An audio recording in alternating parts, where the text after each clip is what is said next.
Olá, Brasil. Olá, mundo.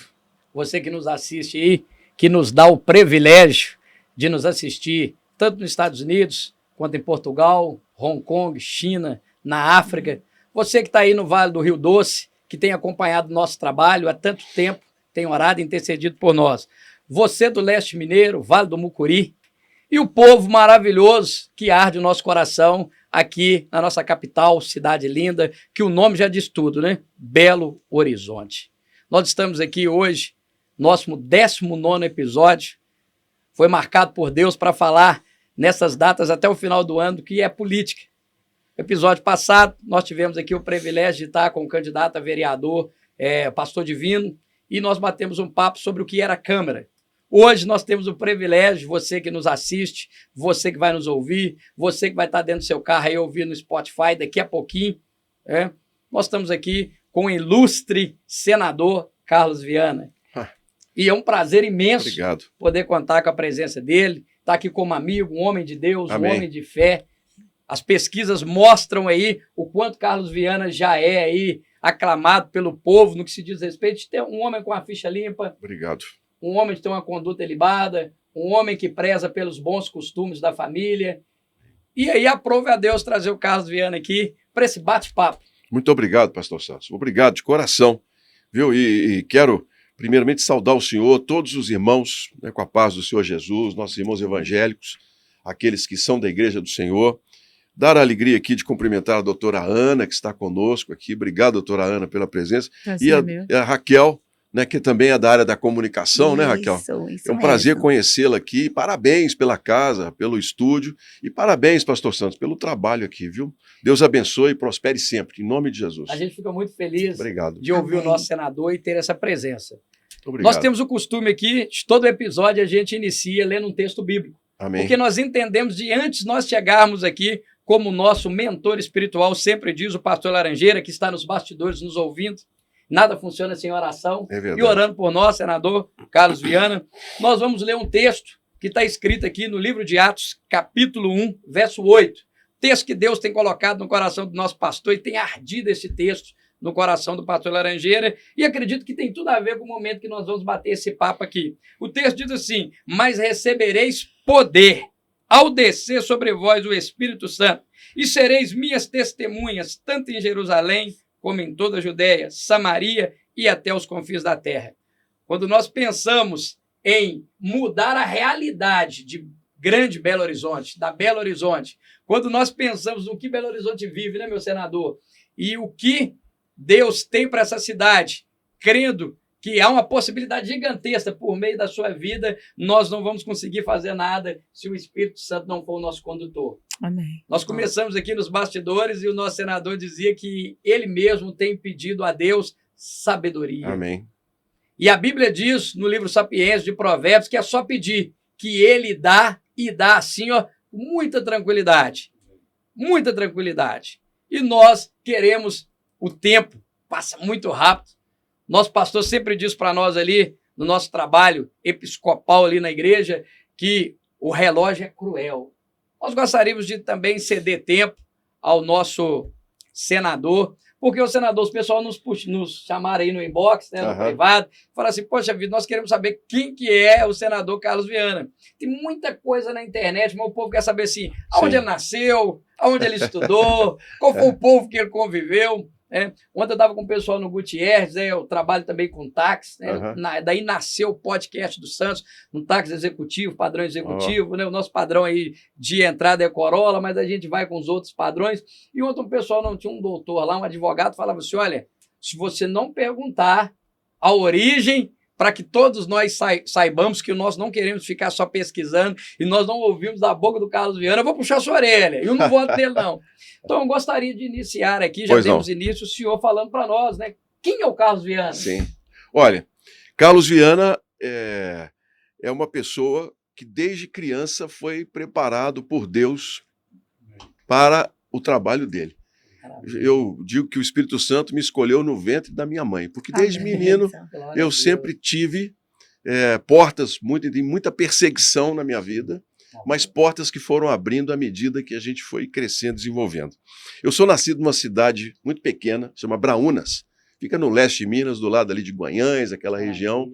Meu pai era motorista de caminhão, saiu de Bom Sucesso, que é uma cidade do meu coração, onde eu passei parte da minha infância, no sul de Minas, e ele dizia que ele tinha dinheiro, ele queria ir para Brasília.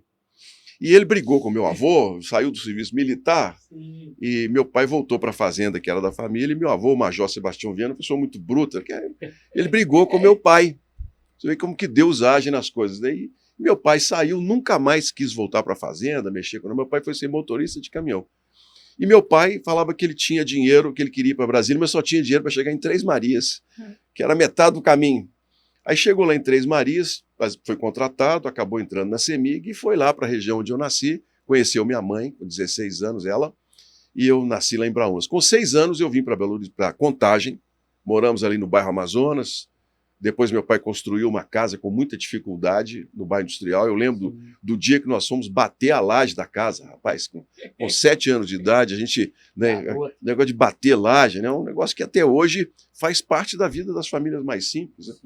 E com 12 anos eu me tornei engraxate ali no bairro Amazonas, aos sábados e domingos, para ajudar a minha família. Tinha mais 3 irmãos, engraxava, e aos 14 eu arrumei um emprego como office boy aqui do BDMG, em Belo Horizonte, vinha de Contagem de ônibus, 1 hora de ônibus para poder chegar no trabalho, né, 1 hora para voltar. Depois é que nós mudamos para Belo Horizonte, marmita debaixo do braço.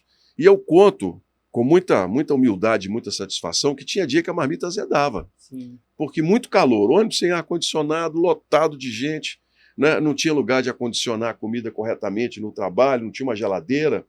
Resultado, chegava meio-dia, a comida estava azeda. E eu não tinha dinheiro para comprar outra. Então, o que eu fazia como office boy? Eu saía distribuindo os documentos e onde sobrava os lanches, eu pegava aquele lanche, perguntava se podia recolher e pegava aquele lanche para mim e para os meus colegas, porque eu tinha também outros office boys que trabalhavam comigo, que às vezes tinham vergonha de falar, mas não tinha dinheiro para comida. Né? Éramos gente de família muito simples. Então eu recolhia aqueles lanches, levava para a área dos office boys, deixava ali num escaninho. Cada um chegava, comia, né? Cada um tinha a sua... Então, isso foi uma experiência muito importante para mim, sabe, pastor Santos? E com escola pública, passei a estudar à noite, estudava no Ordem e Progresso, ali, que antigamente na Rua da Bahia, com o Bernardo Guimarães. Me formei na escola pública, estudando à noite. Fui para a faculdade estudando à noite, num esforço muito grande. Mas Deus tem planos. E com 16 anos de idade, eu fui fazer um acompanhamento num seminário católico, ali na Universidade Católica, que era um desejo meu servir a Deus. Sim. E naquele momento, né, meu coração dizia que eu poderia me tornar um padre, um sacerdote, e me dediquei com muita sinceridade, até os 19 anos, a esse trabalho lá de acompanhamento. Íamos para lá na quinta-feira, saíamos no domingo, e até que um seminário menor fosse construído. Quando veio a época do seminário maior, eu conheci minha esposa. Eu tinha acabado de ajudar a celebrar uma missa, inclusive. Estava aquela coisa de túnica, né? Aquele negócio. Aí eu conheci, falei, não, mas essa lourinha aqui, né? E resolvi não seguir para o seminário, dar um tempo. Saí do seminário e fui para o serviço militar. Já fui para o Exército. E fiquei no Exército 1 ano e meio. E daí para frente, fui contratado por uma empresa de transporte, logística. Olha. Me tornei um especialista nessa área, fui para Salvador a primeira vez, me casei aqui, fomos para lá, me tornei um especialista em importação e exportação de cargas, não é? Gerenciando frota, um negócio bem interessante. E fiquei lá em Salvador 4 anos. Sim. Quando minha esposa engravidou da nossa filha, a mais velha, a Isabela, nós tomamos a decisão de voltar para cá, porque não morávamos sozinhos lá, não tinha parentes, né? E a presença de uma mãe perto da esposa grávida é muito importante nessa cultura familiar. Aí decidimos voltar. E para honra e glória do Senhor Jesus, eu trabalhava muito para uma empresa alemã chamada Lufthansa. Eu exportava cachorro, mudança, né? A pessoa ia mudar para o exterior e me contratava para fazer. Então eu levava muito animal vivo. E a Lufthansa era uma empresa que não me dava dor de cabeça. Era cara, mas eu transportava gado, transportava tudo quanto é tipo, cavalo, toda exposição que às vezes ia ter. Eu era contratado, a empresa me mandava resolver, então eu usava a Lufthansa. Aí o gerente dessa Lufthansa, que foi um pai, o segundo pai que eu tive, chamado João Batista Pons, esse Pons, ele falou comigo assim, olha, eu vou para Belo Horizonte e eu quero fazer uma troca lá, que vai aposentar o representante, eu queria te contratar para você ser o nosso representante lá em Belo Horizonte, para Minas Gerais. Eu falei, senhor Pons, eu não falo alemão, não tenho a menor noção do que seja. Eu falei, não, você vai aprender, você já fala um pouco de inglês, isso é o suficiente, você é um camarada que tem um futuro muito bom pela frente. E eu vim embora, fui contratado, doutora Ana, por essa Lufthansa. E eu, assim, para mim era tudo muito novo. E eu lembro que eu fui ser apresentado na Lufthansa no Rio, e a Lufthansa tinha muitos diretores que tinham lutado na guerra, então eram da Luftwaffe, né, que era a Força Aérea Alemã e tal. E o diretor no Brasil era um ex-piloto da Luftwaffe, era um senhor que tinha tomado um tiro na perna, tinha ficado com a perna com problema, então ele claudicava, né? Sim. Ele mancava. Aí nós fomos lá no Rio, estamos lá na recepção, aí o pessoal, Artum, que Artum é assim, atenção, né? Artum, aí entrou esse senhor, Weiss, o nome dele. Pequeno, porque a gente pensa que o alemão é muito grande, mas o alemão é pequeno, não é? E veio o mancando, assim, o pessoal cumprimentando, aquela coisa. Aí o pessoal falou assim, da Cícera Viana, esse é o senhor Viana, né? O nosso novo. Aí ele me olhou assim, fixamente, e virou para mim e falou assim, pelo menos o senhor é bem brasileiro. Foi embora. Aí eu olhei pro Pontes e falei, senhor Pontes, isso é bom? Isso é bom ou isso é ruim? É bem feliz. Aí ele, isso é bom, porque ele normalmente não cumprimenta ninguém. Nossa. E realmente esse senhor Weiss me colocou numa linha de crescimento na Lufthansa só para os gerentes. Então ele me colocou o meu nome para ser um dos gerentes futuros da Lufthansa. Quer dizer, o sujeito, né, possivelmente analisou meu currículo, né, viu o que era, porque o alemão é muito pragmático, eles não fazem. E dali eu parti para a Alemanha, fiquei 45 dias estudando, praticando alemão e trabalhando em aeroporto, em escola. Depois disso, eu comecei a ir constantemente sendo requisitado. Eu participava de várias reuniões da Lufthansa no mundo todo. E isso foi me mostrando o quanto um país, quando ele é organizado, quando a política é voltada para o bem-estar das pessoas, como esse país vence as dificuldades. Porque a Alemanha foi um país completamente destruído pela guerra. Uhum. Né? O povo alemão optou pela guerra. Eles foram para a guerra porque eles quiseram ir. Né? Era uma geração que queria uma vingança e foi totalmente destruída. Só que a reconstrução da Alemanha foi voltada para melhorar a vida das pessoas. Então a Alemanha, Hannover, que é uma cidade que foi completamente arrasada. O construtor de Hannover fez o tráfego de Hannover por trincheiras e deixou a cidade por cima. Então o sujeito já pensou num país 100 anos depois. Sim. Ele não pensou no país. E a política é voltada para fazer com que as pessoas tenham oportunidade. Isso me marcou muito. Porque o Brasil precisa fazer com que a política se volte para dar oportunidade às pessoas. Claro. Eu vejo o senhor que tem uma origem simples, a doutora Ana, a Raquel, eu. Sim. Eu saí de escola pública com 7 anos, fui trabalhando, tive a oportunidade, virei um senador da República. Uhum. Eu estou entre os 81 do país. Quantos talentos a gente não perde? Verdade. Porque a gente não dá oportunidade aos meninos e meninas de aglomerados, de famílias pobres do Brasil. Então, essa questão da Lufthansa, eu voltava para o Brasil, ficava olhando aquelas favelas ali do Rio e falava assim, gente, quando será que a gente vai ter condição de melhorar isso? Olha, isso tem 35 anos, não melhoramos nada. Sim. 35 anos, são quase 4 décadas que a gente colocou. E eu decidi, a Lufthansa exigia da gente um plano de crescimento. Então, como eu falei assim, com essa aparência de alemão que eu tenho, aí eu fiz um plano de me tornar um diretor de comunicação para a América Latina, porque não havia esse departamento aqui, era tudo feito na Alemanha. E a empresa gostou da ideia, aprovou, e eu passei a estudar comunicação social. Então eu nunca sonhei ser jornalista, repórter, nada disso. Só que chegou em 95, a Lufthansa decidiu fechar o escritório em Belo Horizonte e me ofereceu ser transferido para Santiago do Chile ou para a própria Alemanha, se eu quisesse ir para a Alemanha e continuar a minha carreira. Só que a Alemanha daquela época era uma Alemanha muito diferente.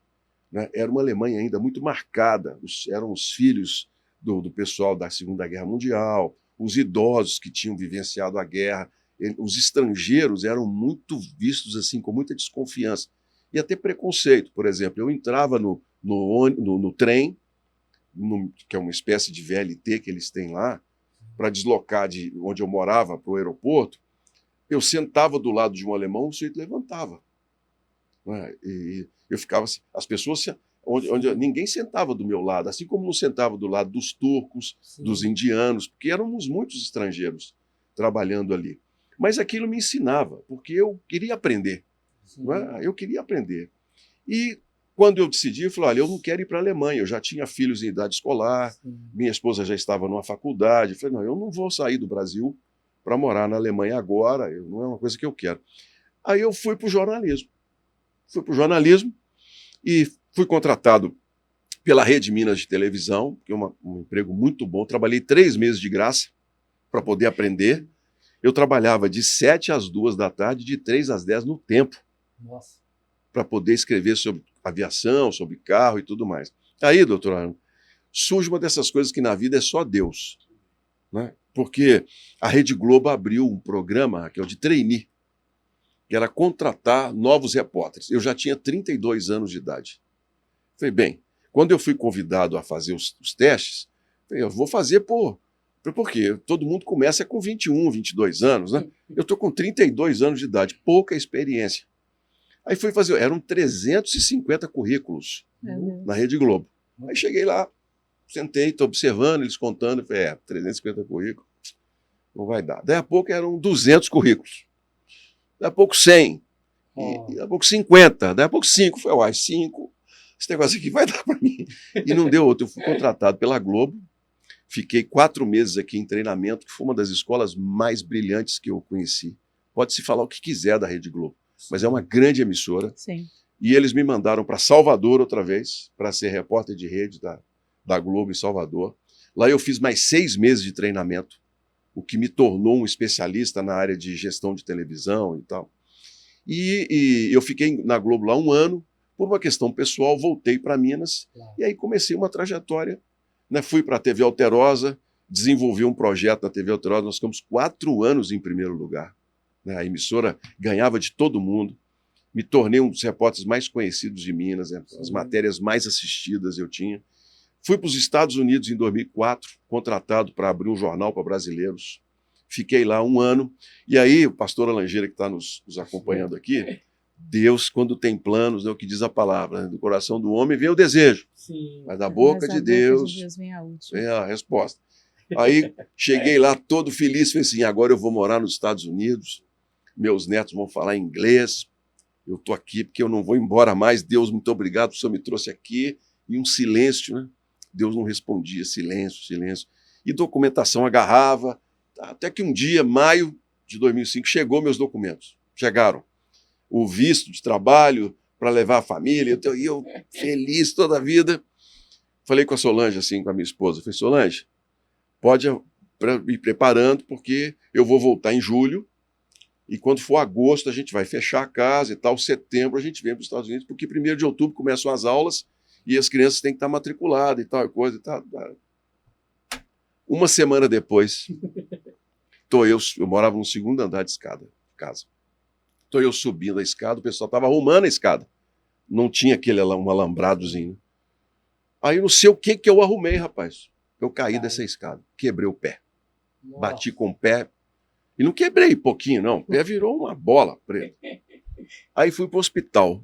Cheguei no hospital, nada de médico, assim. Toda hora chegava um médico e ia embora. Aí chegou um médico, assim, eu me lembrei da Guiana aqui, Georgetown, né, da Guiana inglesa, que é um senhor assim, negro, forte, muito alegre.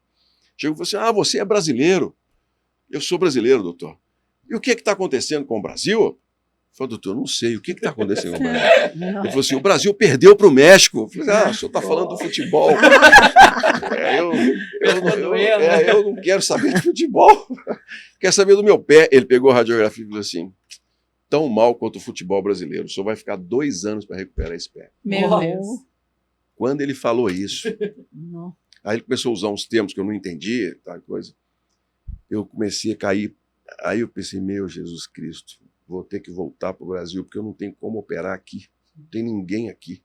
E a empresa, como é que eu vou operar? Eu nem fui contratado ainda definitivamente. Né? Eu levei 6 dias em silêncio no hospital para eu aceitar o que estava acontecendo comigo. Nossa. A minha esposa ligava, ela estava de mulher desconfia, né? Que alguma coisa estava errada. Eu só falava rapidinho com ela e desligava. E 6 dias eu levei no hospital. Aí no 6º dia eu contei para ela o que tinha acontecido. Falei, olha, quebrei o pé, tá muito mal, eu preciso voltar para o Brasil para fazer uma cirurgia grave, tem chance de eu perder o pé, inclusive. Aí isso, né? Voltei de cadeira de roda, quebrado. E aqui uma coisa que os pais, assim, a gente precisa, pai precisa tomar muito cuidado. Meu pai era uma pessoa maravilhosa, mas meu pai falava assim que o homem só constrói até os 40. Depois dos 40 o homem usufrui. Meu pai vivia 55 anos. Né? Sim. E eu estava com 41 anos, com o pé quebrado, desempregado, endividado. Uma coisa veio, meu Jesus Cristo. Só que o mesmo Deus que quebra o vaso, né, É o mesmo que é reconstrói. o mesmo que reconstrói. Né? Aleluia. E eu sofri com esse pé, rapaz. Eu orava a Deus, perguntando assim, Deus, o Senhor tem um motivo para isso estar acontecendo, porque eu sempre te servi, né? Eu tenho sido fiel ao Senhor. O Senhor, para me colocar nessa dor, o Senhor tem algum propósito. Né? E eu aceito. Eu chorava de dor, porque você, quando faz uma cirurgia de osso, você tira um pedaço da bacia, coloca no calcanhar, né? Eu perdi o calcanhar e perdi alguns movimentos do pé. O meu filho, Samuel, chorava junto comigo. Ele, menino ainda, adolescente, ele sentava na beira da cama e eu chorava de dor. Até a morfina fazer efeito, eu dormi. Isso foi um ano de muita luta, de muito sofrimento. E aqui, pastor Santos, algo que eu passo aos pastores, não foi ninguém na minha casa perguntar assim, irmão, eu vou vir aqui orar por você. Uhum. Não foi ninguém na minha casa. Irmão, está tudo bem aí? Como é que estão as coisas? Ninguém. Né? Assim, e olha que eu tinha um relacionamento de repórter com ninguém. Igual casamento, né? Sim. Eu tive 8 casais de padrinhos, a minha esposa tem mais 8. Nunca foi um padrinho na minha casa. Falou assim, você está precisando de um copo d'água? Nós precisamos mudar essa realidade. Então porque fala assim, quebrou o pé, não há ser problema, né? Sim. E depois de 2 anos, e a cabeça assim, eu vou voltar para os Estados Unidos, Eu voltei a dar aula na universidade, teve uma amiga minha que era professora, engravidou, ia entrar de licença, me indicou, eu fui contratado novamente pelo UniBH, depois fui dar aula na Universidade Católica, e aí a Itatiaia me chamou para ser repórter, e eu mancando, mas com a cabeça assim, vou voltar para os Estados Unidos. Né? E acabou que a Itatiaia deu um programa, eu comecei a ganhar muito mais do que eu ganharia nos Estados Unidos. Depois veio a Record, que ficou sabendo do projeto de sucesso da Alterosa, me contrataram para fazer um programa semelhante à Record, que até hoje é bem sucedido aqui, e aí acabou que, né, você vê, Deus tinha planos para isso. E para ser breve, para deixar vocês perguntarem, depois de 35 anos de trabalho na iniciativa privada, eu falei, bem, agora chega, agora eu vou para os Estados Unidos. Agora eu vou embora do Brasil. Né, ou vou para a Espanha, porque meus filhos podem ser advogados na Espanha e tal. Aí, resultado, resolvi me candidatar. Orando, Deus falou assim, eu vou te fazer senador. Meu Deus. E eu falei, Senhor Deus, política, eu vou te fazer senador. E colocou, e eu comecei a analisar. Falei assim, olha, eu vou candidatar. Falei para a família, né? Não, quando eu falei que eu vou candidatar, foi um problema, porque todo mundo já estava pronto para ir embora mesmo. Tá todo mundo já com mala arrumada. E aprove a Deus que, milagrosamente, eu fosse eleito dos mais bem votados, 3.600.000 votos. Sim. Né? Que é um milagre. Sim. Eu ser um senador hoje é bênção, porque Deus tinha propósito na minha vida. Né? E eu entendo isso hoje. E ao longo desse mandato, Deus tem me usado, sabe? Muito para defender principalmente o povo de Deus. Às vezes a gente não aparece porque Brasília a gente fica muito longe. Né? E as pessoas confiam muito em rede social. Rede social é terra de ninguém, é terra de engano. Né? Eu falo isso. Esses políticos que ganharam muito voto em rede social são políticos que não se preocupam em resolver a vida das pessoas. São políticos que ganham dinheiro com a polêmica. Sim. Isso, infelizmente, tem dominado, inclusive, pastores. Sim. Porque Infelizmente. cada clique, cada compartilhamento que a pessoa tem, ele ganha dinheiro. Sim. Então, tem políticos que chegam a ganhar R$ 2 milhões mês Sim. só com isso aqui. Ou seja, ele não quer fazer política. Sim. Ele quer a polêmica, a confusão. Ele ganha muito mais na internet do Ganha que muito sendo um mais. político, né? Eu não. Eu sou um político resolutivo. Amém. Né? A minha visão é assim, vamos resolver o problema. E é isso que nós temos feito, sabe? Sim. Vou citar, por exemplo, nós tínhamos um projeto, num processo, né, no Supremo Tribunal Federal, que poderia criminalizar pastores que fizessem críticas à população LGBT. Sim. Uhum. E ia para a cadeia mesmo. Sim. Porque o que eles queriam era Era isso. condenar. Deus colocou do meu lado, e aqui eu falo diante do Senhor no Espírito Santo, Sim. Deus colocou do meu lado o presidente da época, que era o Dias Toffoli. Sim. Ele me perguntou por que os evangélicos não gostavam do STF. Eu falei, porque os senhores querem mudar a Constituição. Uhum. Aí ele falou assim, me dê um exemplo. Então, o ministro Barroso entregou um relatório sobre a lei do aborto, que muda a lei do aborto, e a gente já tem uma lei, nós somos contra. Sim.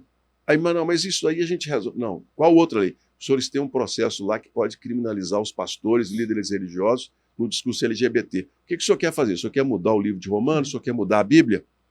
Aí ele falou dessa maneira comigo, senador, o senhor tem toda a razão, mas o senhor pode ficar tranquilo, porque nós não vamos criminalizar os religiosos. Nós vamos modular a sentença para que o discurso religioso não seja incluído no crime.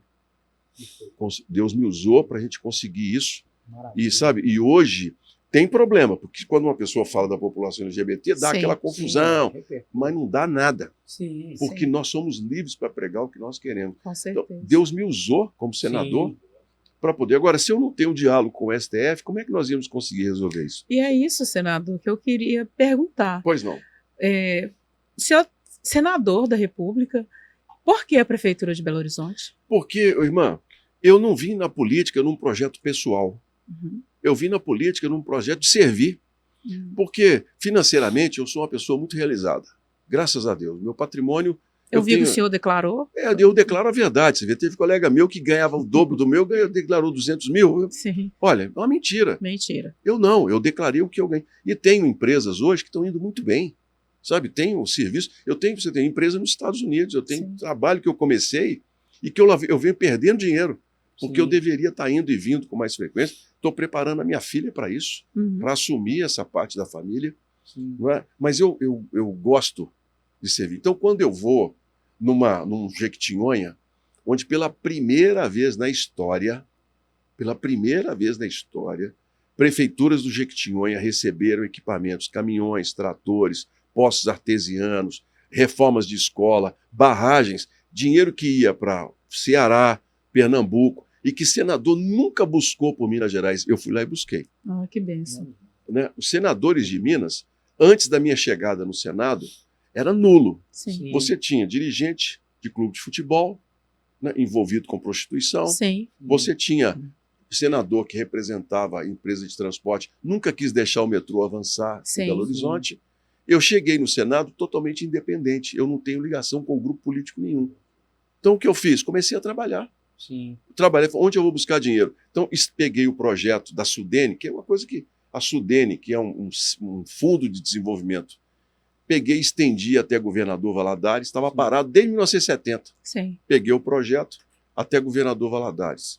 Levei a Codevasf, que é uma empresa pública de projetos, até o Jequitinhonha, até Teoflotone. Resultado, nós conseguimos trazer o dinheiro que só ia para os nordestinos para o nosso. Então, nós começamos a diminuir a miséria. Hoje, o Jequitinhonha já não é o Vale da Miséria como era no passado. Não falam sobre isso, né, senador? Não falam porque não interessa. É sempre aquela coisa, o Jequitinhonha, o Vale da Miséria. Não é. O Vale hoje tem fruticultura, tem cidades no Jequitinhonha que, por exemplo, eu alcei todas as ruas. Todas. Nós ajudamos. Então, durante 2 anos, a chuva atrapalhou muito. O governo de Minas Gerais não fez absolutamente nada. Eu critico muito o governador, porque não fizeram. É um grupo elitista que não conversa com ninguém e que usou muito do nosso trabalho como parlamentar e do meu como senador. Hoje, se a gente tem, por exemplo, o Norte, que se tornou uma grande região de desenvolvimento, porque nós fomos lá arrumar estradas, fomos lá investir, sabe? Isso tudo, isso me faz ser feliz Sim. na política. E é o que eu quero fazer em Belo Horizonte. Sim. Ô, senador, o pessoal está nos pressionando aí que a sua agenda está muito cheia. Não, mas nós vamos ficar aqui mais um tempo a gente conversar. Maravilha. Porque eu quero conversar com os irmãos evangélicos. Isso é importante. Ô, senador, com toda essa experiência, o senhor rodou o mundo, não só Minas Gerais, não só o Brasil, toda essa experiência que o senhor trouxe dessas iniciativas privadas, nessas grandes empresas que se passou ao longo também da Alemanha e Estados Unidos, qual que é o projeto do senhor para o nosso povo aqui, Belo Horizontino? Olha, isso acompanha a pergunta da doutora Ana, não. É o seguinte, eu cansei de subir morro para fazer matéria de adolescente assassinado. Meu Sim. Deus. Cansei. Todas as vezes que eu chegava num lugar que eu vi um jovem de 16, 17 anos assassinado, meu coração doía. Porque aquela pessoa poderia ter tido outra oportunidade, poderia ser uma pessoa diferente. Então eu falo quantos talentos a gente perde nos aglomerados de Belo Horizonte hoje. Então o meu primeiro grande projeto para Belo Horizonte é nós mudarmos a educação pública para que a escola seja um centro de desenvolvimento dos estudantes, não só de leitura. Eu quero esses estudantes de manhã cedo na escola tradicional e à tarde numa escola técnica, para eles saírem com a profissão da escola. Ótimo. E eu quero trazer o ensino médio para a prefeitura, coisa que o governo do estado não está fazendo, não está cuidando. Eu quero cuidar desses adolescentes, eu quero que eles tenham as oportunidades que eu tive. Sim. Então, eles não vão sair da escola para poder ficar nas esquinas, como eu vejo hoje, a mesma coisa há 20 e tantos anos. Vai lá no Alto Veracruz, vai no Sim. Taquaril, vai no Nossa, Sumaré. Você chega, eles saem da escola e vão para as esquinas. Sim. Não tem uma profissão, não sabem conversar, não sabem ler direito, não sabem escrever direito. A gente tem que quebrar esse ciclo da miséria. Sim. E isso é papel do prefeito, da escola da prefeitura, porque o município é que é o centro da... Meu coração dói por essas pessoas, sabe por quê? Porque todo mundo, gente, nós somos obra de Deus, Deus tem amor por todo ser humano. Sim. Quando uma mãe não tem comida em casa, eu fiz o cartão do povo, 13º, fui muito criticado. Sim. O senhor está querendo dar dinheiro? Quero. O senhor sabe por quê? 40% das famílias que vivem nas favelas e aglomerados não têm acesso à comida a semana inteira. Sim, Não tem. verdade. Vão para a escola para comer. Vão para a escola comer, doutor? Merenda escolar. E nós da direita, que eu sou direita, eu sou liberal, Uhum. sabe? Eu sou conservador da família. Nós, é muito cômodo a nossa bolha, porque a gente tem um plano de saúde privado, Sim. a gente não quer saber se a UPA está lotada e não tem Não. remédio. A gente tem 2, 3 casos, inclusive pastores. Sim. Eu fui muito criticado por pastores em rede social, pastores que têm 3, 4 carros na garagem, Sim. vão aos Estados Unidos uma vez por ano. Eu falei, pastor, para o senhor que tem os carros na garagem, o senhor não quer saber se o ônibus está funcionando ou não está funcionando. Não precisa Sim. dele. Não precisa do ônibus, né? Quem tem os filhos nas escolas particulares, como eu tenho meus netos, Sim. né, não quer saber se a escola pública está ensinando ou não está. Sim. Então a direita é uma bolha. E eu falava isso muito. Nós precisamos conversar com toda a população. Sim. Nós temos que parar de conversar só com os empresários. Porque quando uma mãe não tem comida em casa e ela vai numa igreja clamar a Deus por justiça, Deus tem que usar as autoridades para resolver Sim, o problema. É Com a política, certeza. Sim. entendeu? É a minha responsabilidade. Então eu não estou aqui para sentar numa cadeira de senador Uhum. e virar e falar assim, agora cheguei no topo, sabe? Eu brinco assim de uma forma que foi assim, Deus, eu quero, quando eu parar de ser jornalista, eu quero ir lá para Veneza, que é uma cidade linda. Aí Deus me mandou lá para o Veneza de Ribeirão das Neves. Não, Deus, o senhor errou. Eu quero ir para Florença. O senhor sabe aquela cidade na Itália? Não, tem um Florença aí, onde está cheio de gente clamando por mim. É, e lá não tem nem saneamento Lá básico. não tem saneamento básico, lá não tem. As pessoas precisam de você lá. E às vezes na política, a gente vence os sacerdotes de Baal, sabe? A gente vence. Sim. Mas a gente é tão criticado que a vontade é entrar na gruta e falar assim: eu não quero sair daqui. Me levo. Me leva, porque olha, tá difícil demais. Mas Deus fala assim: eu não te pus aí para isso. Sim. Sai daí, porque tem aí os milhares aí, são meus, 7 mil, né? Que não se dobraram, curvaram. não se curvaram. Então Deus vai me empurrando. Ah, Sabe, Qual pastor? que é o projeto do senhor para a Serra ali? Que a gente tem uma galera ali que está sempre nos perguntando e tal, aí tem a vice do senhor. O pessoal falou assim, ó, nós queremos ouvir o Carlos Viana. Olha, a Kika acabou desistindo de ser a minha vice numa situação muito difícil dentro do partido. Sim, Ela compreendeu e desistiu. Ela desistiu, porque eu ia até o final com o nome da Kika. sim, Mas a minha primeira preocupação, pastor, é a gente dar aos adolescentes oportunidades. tirar do crime, né? Tirar do crime. E para isso, É muito bacana a gente querer que todo mundo vá para a universidade, mas nem todo mundo tem condições de ir. Então, nem é vocacionado para ir, porque a universidade não prova tudo na vida da gente. Então, por exemplo, o aluno está conosco, existe um programa que o Maranhão está usando, que é muito bacana, chama Desenvolve. O aluno é selecionado para aprender linguagem de computador, os adolescentes. Ele ganha um computador, isso quem dá são as fundações e as empresas de tecnologia. Sim. A prefeitura paga as despesas. Então, dá uma internet para ele em casa, ou dá uma internet num lugar onde ele vai ser treinado. Ele tem esse computador e os professores ensinam, depois de 2 anos, eles saem técnicos na área digital. Os melhores são contratados pelas empresas e outros já saem como profissionais autônomos. Essa é a grande riqueza do mundo. Sim. Porque o mundo, Raquel, o emprego de carteira assinada está acabando, mas o trabalho não. Não. Verdade. Uma pessoa hoje que é um técnico de digital, ele pode trabalhar em várias empresas. Ele pode trabalhar em várias áreas. Sem sair do lugar, Sem né? sair. É um nômade, por exemplo, que está no mundo todo fazendo o papel dele. Eu quero dotar os adolescentes dessa capacidade. Agora, os que não quiserem, vamos tirar uma carteira de caminhão, que hoje é uma profissão que está aí precisando de mão de obra. Vamos ser um mestre de obras para poder acompanhar o crescimento, um bom pedreiro para poder construir, carpinteiro. Vamos ensinar isso é parte desse trabalho, porque a gente vai gerar riqueza.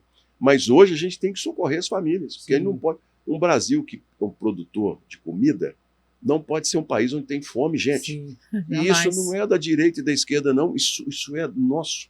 Só que a direita está muito nessa bolha, né? Isso era a grande discussão minha no governo Bolsonaro. Sim. Eu fui vice-líder do Bolsonaro 3 anos. Eu convivi de perto com o ex-presidente. O que eu tentei ajudar para que ele tivesse mais comedimento na boca dele, nas palavras, mas aqui, entrava aqui, saía aqui, tanto que ele perdeu a eleição para ele mesmo. Sim. E, assim, ele não teve a visão do tamanho, da importância que é ser um presidente da República num país diverso como o Brasil. Verdade. Você tem que ser diverso, você tem que respeitar todo mundo. Sim. Não é? E hoje, eu vejo muitos dos meus irmãos evangélicos, inclusive pastores, né, que nessa coisa dos nossos princípios, né, que foram entregues, assim, que naquele momento se juntaram a Bolsonaro, né, defenderem até candidaturas inconsequentes. Por exemplo, Bolsonaro defende em Belo Horizonte, que é um bom menino, tem futuro, mas é uma pessoa que mora com os pais, nunca pagou um aluguel, não sabe o que é uma conta. Como é que você vai dar apoio a isso? Você vai entregar a cidade para quem não tem preparo? Não é? Isso é algo que a gente tem que parar para pensar. Estamos grandes pastores, não, fulano está defendendo os interesses do Bolsonaro. Bolsonaro passou. Sim. Hoje a gente precisa que a direita tenha novas vozes. Sim. E um desafio gigante, que eu falo com muita humildade, que nós temos que tirar Bolsonaro dos altares. Jesus, né, Zenato? Tem que ser Jesus. As igrejas não são partidos políticos. Né? As igrejas são princípios. Eu sou presidente da Frente Parlamentar Evangélica do Senado. Sim. Né? Eu criei, ajudei a fundar e sou o presidente da frente. Lá, uma vez por mês, a gente faz cultos, sabe? Louvando a Jesus. Depois de 200 anos naquela casa, a gente faz um culto.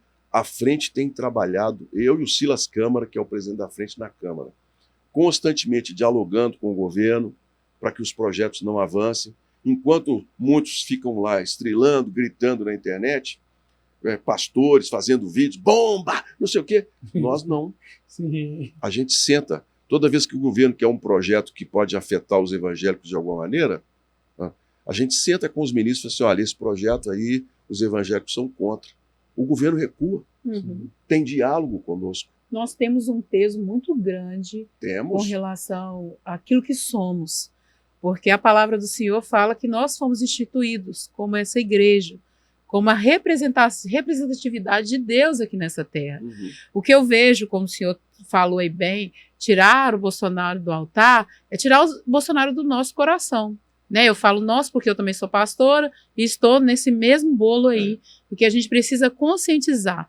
Jesus, né, em Mateus 25, Mateus 26, Mateus 27, Jesus ele vai estar sempre apontando as questões farisaístas. Nós precisamos tirar o fermento fariseu do nosso meio. Nós precisamos parar de cumprir tudo que nos convém e colocar o que é falho nosso no bolso. É isso. Porque a lei, ela é instituída, mas o Senhor instituiu ela em 2 mandamentos. Amar a Deus e ao próximo como a ti mesmo. É isso. Mas como eu amo o próximo, é fácil amar o Senhor, a Raquel, o Santos que está aqui. Por quê? Somos iguais. Né? É legal comigo. Conveniente. Agora, sorrir para uma pessoa que está igual. Uma coisa também que eu queria perguntar para o senhor: a população de rua. Gente, Belo Horizonte está devastada. A cidade está suja. A cidade, o número de andarilhos Mau aumentou cheiro. muito. É. A cidade está poluída visualmente, Sim. poluída esteticamente, ela está mal cheirosa. Eu lembro que há uns anos atrás, eu trabalhava numa empresa, quando eu passava ali perto da estação de ônibus, eu vi o caminhão-pipa ali, passando ali, lavando a Praça 7. Hoje não pode mais. Não pode. Hoje você não pode julgar água, porque senão o prefeito é processado. Mas, Pastora, a senhora tocou num ponto da maturidade cristã. A Bíblia não fala que nós devemos orar por um governante. A Bíblia fala que nós temos que orar pelos os governantes. os governantes. E eu fui muito criticado recentemente, até em vídeo, né, pelo pastor Silas Malafaia, porque votei a favor de uma reforma tributária. Olha, Jesus foi perguntado sobre reforma tributária. Uhum. Né? Olha aqui uma moeda. É lícito pagar impostos? De quem é essa moeda?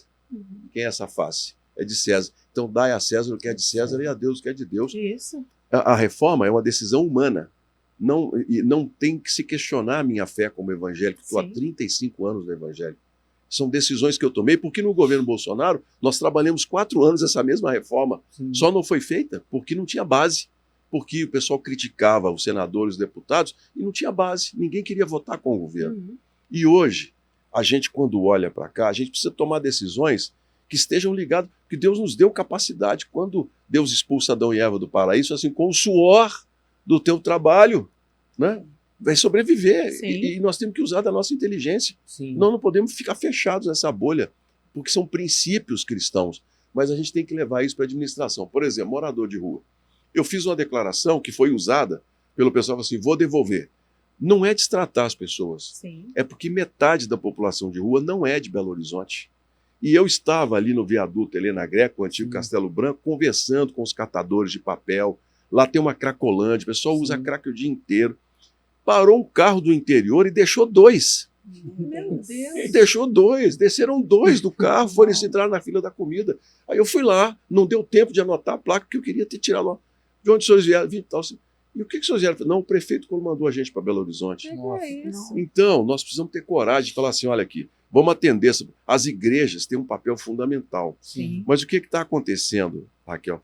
Chega a comida, a Polícia Militar fez essa declaração e o comandante vai ter muito criticado. O trabalho voluntário é maravilhoso, mas tem que ser organizado. Sim. Porque chega ali na Praça do Peixe, entrega uma marmita. Maravilhoso, não pode ter fome. Mas daí a pouco chega outro com a marmita. Aí sabe o que acontece? A pessoa pega a carne, come a carne e joga o resto da comida no chão. E a cidade fica lixo. A cidade fica imunda, um mau cheiro absurdo de fezes, e eu, como prefeito, não posso mandar um caminhão-pipa limpar a cidade. Então o que nós temos que fazer? Nós temos que controlar essa população, saber quem são, falar assim, você é do interior? Vem parar como aqui? O prefeito mandou, o senhor quer voltar? Quero. Assina aqui, por favor. E bota a pessoa, devolve a pessoa. Se o prefeito mandar de volta, vamos acionar o Ministério Público. Sim. Olha, não está cumprindo o papel dele lá. Claro. Mas isso tudo. Agora, tem uma metade que é de Belo Horizonte, Sim. que tem família aqui, mora na rua porque quer, tem dependência química. Sim. Né? Tem moradores de rua em Belo Horizonte, principalmente os das cooperativas de reciclagem, que nasceram na rua, moram na rua e envelheceram na rua. Nunca tiveram uma casa. Sim. Sim. Tem uma população que a gente tem que olhar ela com muito carinho. Claro. Sabe? Essa população, a gente tem que ter atenção com ela. Já que ela vive na cooperativa, a Sim. cooperativa tem que ter um espaço onde eles tenham dignidade para tomar um banho, trocar de roupa, onde eles possam ter uma consulta médica. Sim. Essas soluções, mas tem que ter coragem para fazer isso. Claro. Porque todo mundo fala assim, não, nós precisamos aumentar o número de abrigos. Se eu aumentar 10 mil vagas, vão aparecer mais 20 mil moradores de rua. Sim. Então, esse é um ponto que a gente tem que ter muita firmeza, sabe, para Sim. poder resolver. Senão, olha o centro de Belo Horizonte, o que virou. no centro abandonado, sujo. A gente não consegue andar mais na cidade. Uma mulher não pode sair mais sozinha para parar um carro com medo. Eu queria fazer uma pergunta. Pois não. Eu quero fazer o papel, né, da uma pessoa leiga mesmo, que não entende sobre política, e fazer o papel do povo, né? Pois não. Eis-me aqui para fazer o papel da população. Eu que amo tanto Minas Gerais, Belo Horizonte foi projetado, me corrija, tá? No início, né, nós temos hoje mais de 100 anos, batendo 100. Sim, né? 112. Sim, então é muito novo. Muito novo. Não foi projetado hoje por um trânsito que está ocorrendo. Não. A cidade, igual o senador pontuou, que outras pessoas, falamos aí de pessoas abandonadas, mas o transporte público também está super lotado de pessoas. E o trabalho está muito, eu vi que depois da pandemia, senador, Belo Horizonte ficou muito jogado, a gente vê lojas fechadas, não tem emprego. E hoje, eu sou da área de tecnologia, é sabido que a tecnologia ela vai vir tomando espaços. E o que você pontuou ali, eu achei muito importante, porque hoje, pastores e senador, eu sou mãe de adolescente, né? Então, o que eu preocupo com meus filhos? Eu tenho um conhecimento ali em orientá-lo, mas quando a gente olha para a população carente, eles vão olhar ali o traficante que ele consegue comprar. Antigamente, na minha época, era um tênis. Hoje não é mais o tênis, um carro de luxo, a internet trouxe isso. E aí, o funk também, mas não é todo mundo que vai ser um funkeiro famoso, que está no Serra, né? Que vai estar ali sendo um MC Daniel. A gente sabe que isso existe quantos, Neymar? E a minha preocupação com esses adolescentes aqui de Belo Horizonte, pessoas mais velhas também que estão perdendo empregos porque não têm conhecimento da tecnologia. Sim. O que o senhor, como senador, e conhece muito bem Belo Horizonte, porque o Carlos Viana, ele foi do jornalismo, então ele sabe as dores da nossa cidade. Então eu queria entender esses jovens, tá? Como que nós poderíamos, como prefeito, ter outros olhos para eles, olha, conscientizar que não existe só, porque eu vejo muita gente falando, vou ensinar o lado financeiro nas escolas, mas sendo que às vezes não quer nem o dinheiro. Então, como que seria essa parte para eles não Raquel, ter o tráfego ali, né? Eu vou falar das experiências, porque a gente tem que comentar, a gente comenta, o pessoal fala assim, a gente tem um sentimento de, vamos dizer assim, baixa estima. Não é. Nós precisamos fazer com que os adolescentes saiam da escola com uma profissão, que eles escolherem. Um chefe de cozinha, eu já falei isso, vai trabalhar na enfermagem, vai ser motorista de caminhão, tudo. Agora, a riqueza do mundo hoje é tecnologia, é digital.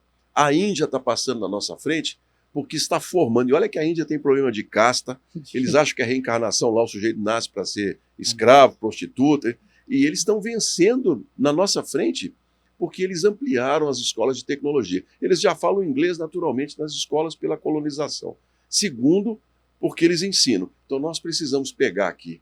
E há grandes projetos com fundações de banco, empresas como o Google, por exemplo, que querem descobrir talentos. Nós temos que colocar esses jovens para aprender. Nem todos vão ter a vocação, mas aqueles que tiverem vão gerar a própria riqueza. Esse programa do Desenvolve é um dos que eu tenho muito carinho por ele na escola pública, porque a gente vai quebrar essa diferença social, dando a eles a oportunidade de mudar de vida. Porque hoje, a gente pega os aglomerados como a Serra. O grande problema do aglomerado da Serra hoje é mobilidade.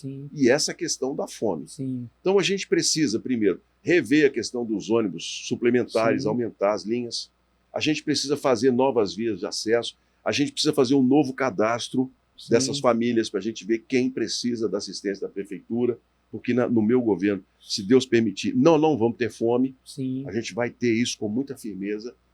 E a gente tem que começar a repensar o transporte, porque as empresas de ônibus mandam na Belo Horizonte.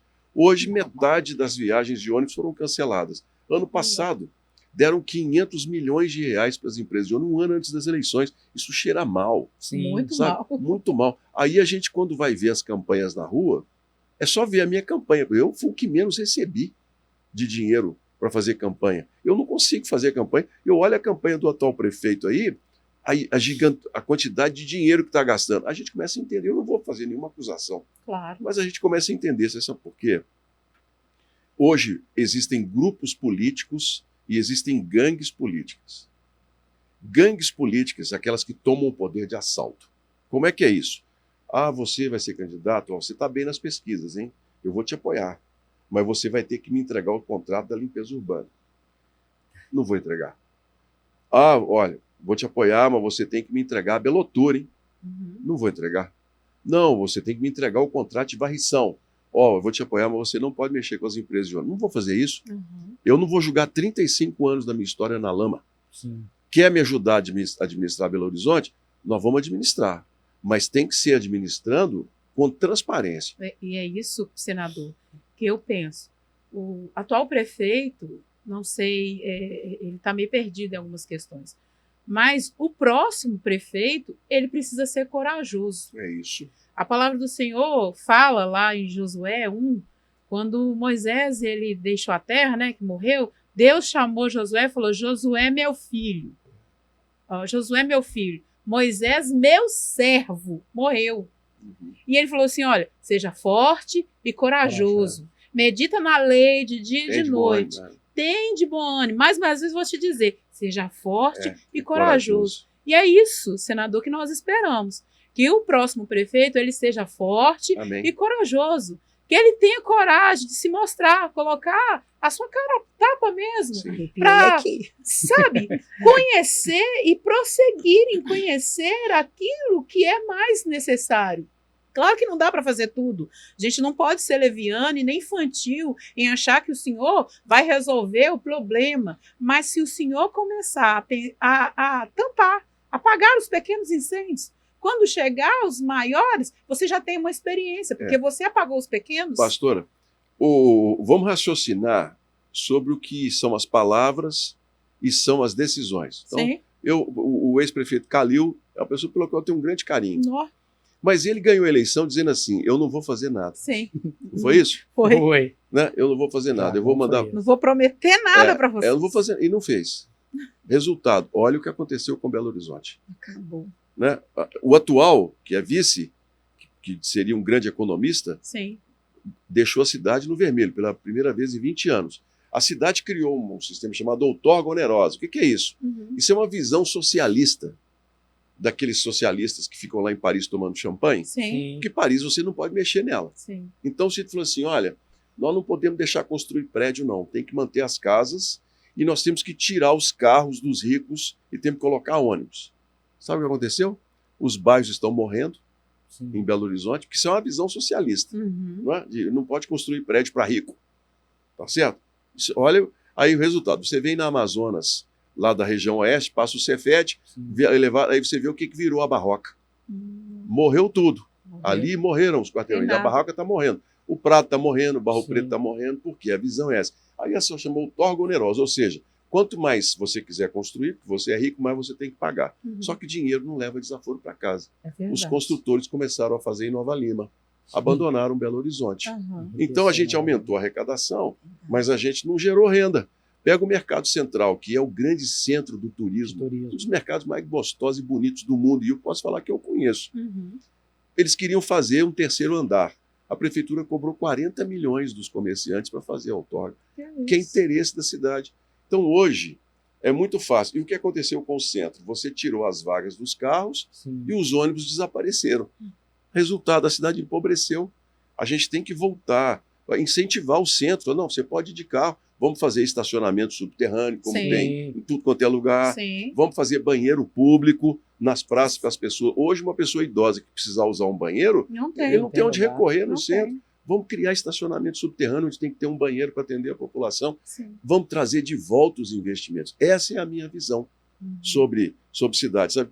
Não, eu não preciso nem ir longe, não. Aqui em Betim, o prefeito, deixa a cidade construir. Ele resolve os problemas da cidade como? Ele adensa, mas em compensação os empreendedores têm que fazer obras de mobilidade.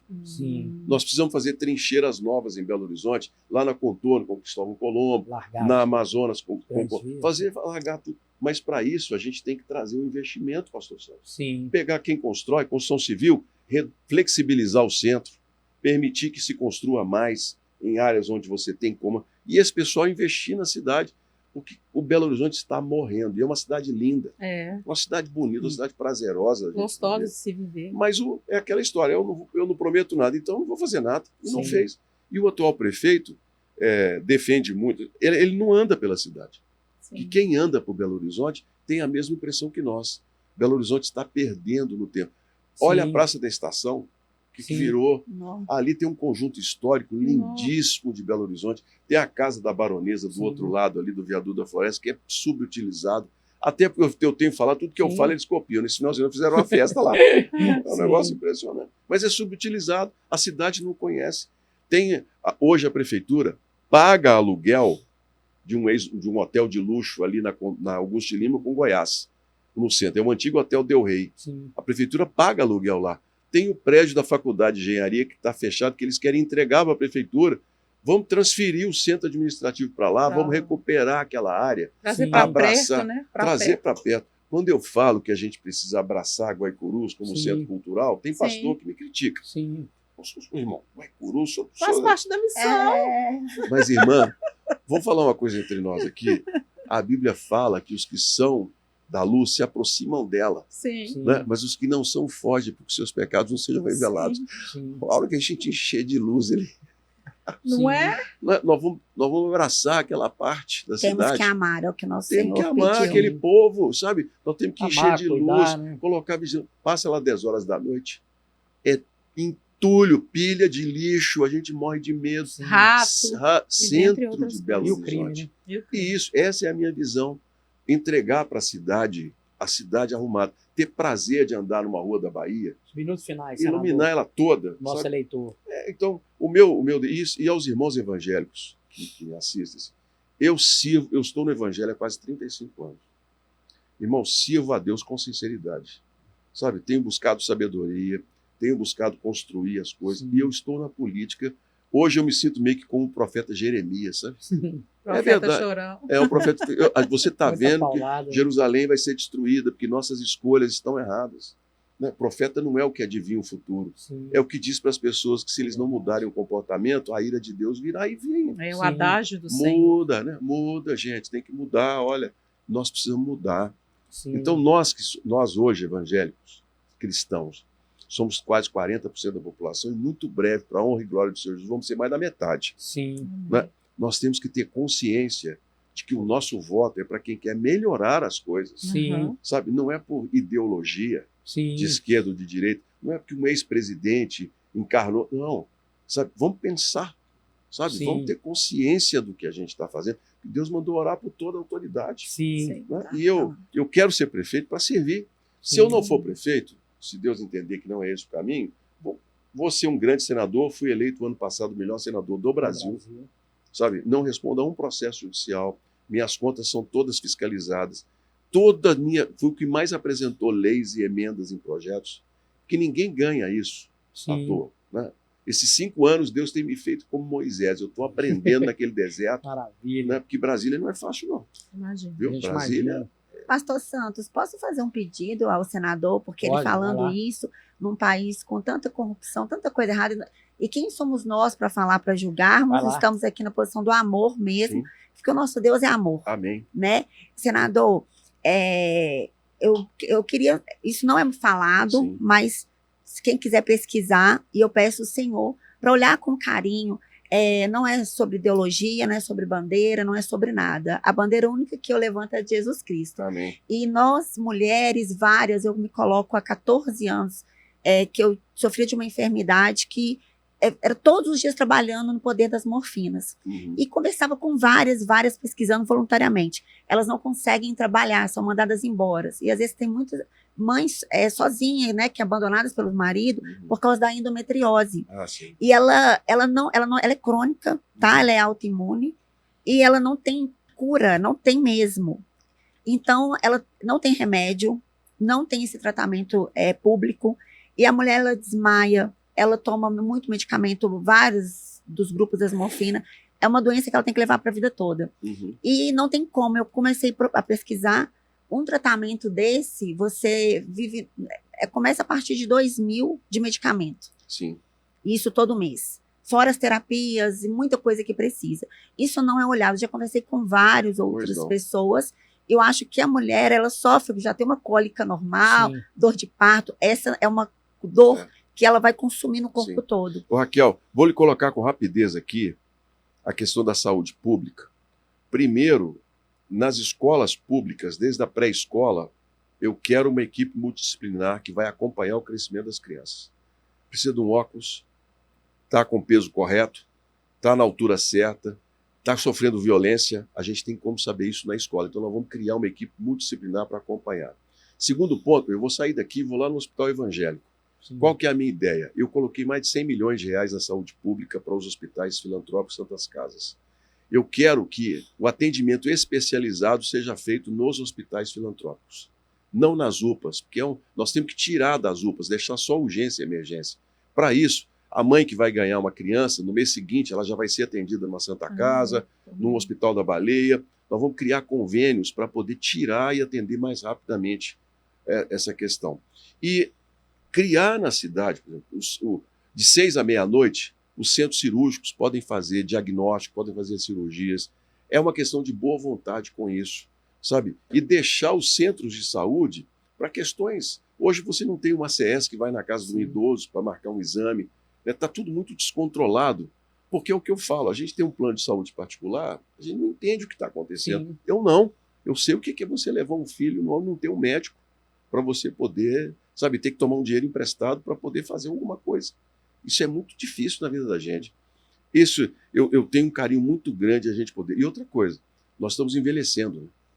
Né? A gente precisa começar a pensar nos idosos. A gente pensa muito em pediatra, mas cadê a fisioterapia para quem tem dificuldade? Boa parte da população, me parece que 3 em cada 10 brasileiros tem dificuldade de mobilidade.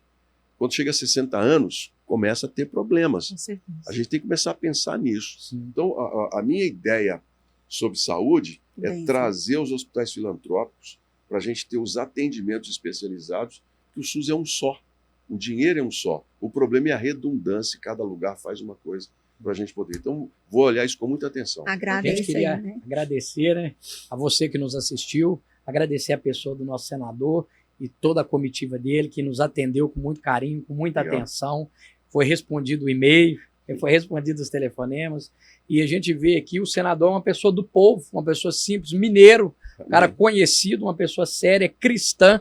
Então, você que nos assiste o nosso canal aí, nós estamos trazendo uma reflexão aqui sempre, episódio após episódio, até as eleições, que você se posicione, escolha bem, vote com consciência. E nós temos aqui uma pessoa séria. Amém. Carlos Viana, para a Prefeitura de Belo Horizonte. Queria agradecer a Raquel, que está com a gente. Agradeço, a gente está aqui com a Ana Donizete, que nos serve de uma forma fantástica. E nós estamos ali com um dos nossos pais espiritual, mentor, pastor Laranjeira. Amém. Mentor há mais de 40 anos. Pode falar muito, não, senão eles acham que ele é Matusalém. Um beijo no seu coração, você que nos acompanha hoje e sempre. Um abraço.